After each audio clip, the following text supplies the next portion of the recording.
Hello friends, అందరికీ నమస్కారం. ఇది last mini vlog continuation. Last వ్లాగ్లో చెప్పాం కదా సండే చర్చ్కి వెళ్ళామని. చర్చ్కి వెళ్ళొచ్చిన తర్వాత మేము ఆ డేని ఎలా స్పెండ్ చేసాము, ఎంత క్వాలిటీగా మా ఫ్యామిలీ మేము స్పెండ్ చేసాము అనేది చూపిస్తున్నాము. మా హస్బెండ్కి టౌన్లో చిన్న వర్క్ ఉండి రావాల్సి వచ్చింది, సో దట్ మేము కూడా వచ్చామన్నమాట. సో మాకు లంచ్ వచ్చేసి మేము అన్లిమిటెడ్ బఫే ప్రిఫర్ చేసాము, which is at railway new colony, Nethivindu 4th ఫ్లోర్లో అనమాట, opposite to Bajaj electronics. Plate cost వచ్చేసి 350 rupees per head, which is not so worth it. But ఎవరైతే తినాలి ఇష్టపడతారో, నాన్ వెజ్ బాగా తినగలుగుతాము అనే వాళ్ళైతే ఖచ్చితంగా ప్రిఫర్ చేయొచ్చు.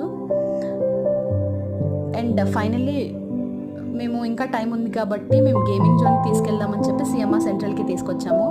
సో తను ఎలా ఎంజాయ్ చేసింది, ప్రతి మూమెంట్ని మేము ఎలా క్యాప్చర్ చేసాము అనేది నెక్స్ట్ మినీ బ్లాగ్లో చూద్దాం. Thank you for watching.